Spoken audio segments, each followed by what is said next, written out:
uma kulisi. Ayikho into yamkhipha. Kodwa wananelwa umuntu owaxabana noSisilizi.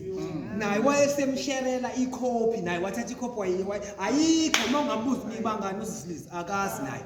Wathatha ikhophi yomuntu waxabana noSisilizi wayigcina yena. Wayifayela yena. Ikahle kahle yena nje ayikho into ayibanga naye.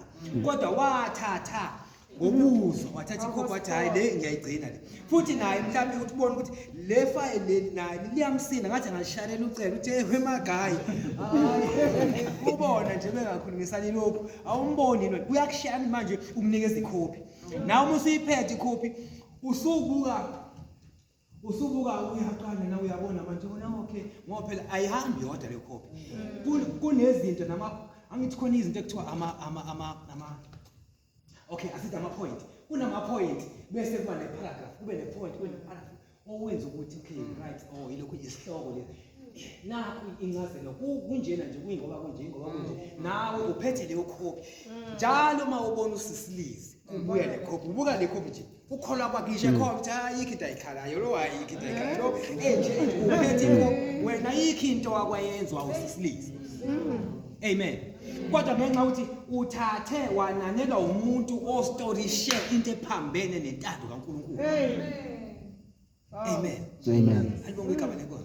So kuyingozi ke ukuhlala nabantu abastorishe izinto eziphambene nomthetho.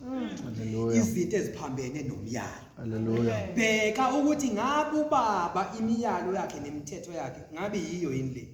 Nabantu okukhuluma nabo nabantu ohleka nabo nabantu ohlala nabo nabantu ospend isikhathi nabo ngabe labantu basaphila under the law noma sebephila ngaphansi komunye umthetho. Ngabe basahamba ngemiyalelo kaNkulunkulu noma bahamba ngemiyalelo yangapha ngaphesheya. Amen. Ngoba uyezwa noSulimini ukuthi asisekho ke manje emthethweni kaBaba. Futhi asisekho eziyalweni zikaBaba. Sesiphila ngezinye iziyalo ngoba noma sifikile sivakashelele izinto esizixoxayo azisamthinta uNkulunkulu. Sigcine nini ukuvakashelana sakhuluma ngezwi kwafika kumthandazo sabanjwa manje sibabili akusenzeki kodwa uzofika kushelelwa nama ifile uthi hayi wena awulazike lela uthathe le nomuntu hayi lena hayi afonela usibana ku WhatsApp wani ku share ama-file. Jesu. So uma sekugcwele amafayili kuba nzima ke ukuthi ushintshe uphile impilo yobuzalwane ngoba inhliziyo isigcwele. Igcwele amafayili aphambene nemiyalo kaBaba nentando nomthetho kaBaba. Jesu. Amen. Amen. Iyo ke into eyenza ukuthi ukukholwa kubonakale ngazuthi kunzima. Cha, akukho nzima. Kwenziwa izinto ozigcinile ozifayilile. Zibheke izinto ezifayilile ukuthi ngabe ziyahambisana yini nomthetho nemiyalo kaNkulunkulu. Uyabona ukuthi khona imiyalo kaNkulunkulu ebonakala inzima futhi khona ezinye izinto asiqhubekeni ukuze sibone ukuthi it's very simple ukuphila impilo yokukholwa. Amen. Verse number 3.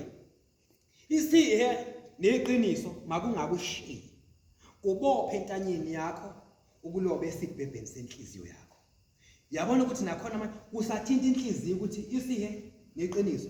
Isihe iqiniso. Lithi love and faithfulness never leave you. Ukuthi uthando ne-faithfulness makungakushiyi. Isihe neqiniso makungakushiyi. Once kwakushiya kushuthi khona into enye esihlile. Ngoba kuhlale kunesikhala. Amen. Ingakho uma ushenqa ekholweni uSathane same time uthatha iposition. Futhi ke mhlawumbe unganganaka wena ukuthi uSathane useyithathile iposition kodwa inkambo nezenzo nolimi uyasho ukuthi sekukhona la khona esethola khona. Ngoba kuyezwakala ngisho umzalwane exoxa nje umzalwane ekhuluma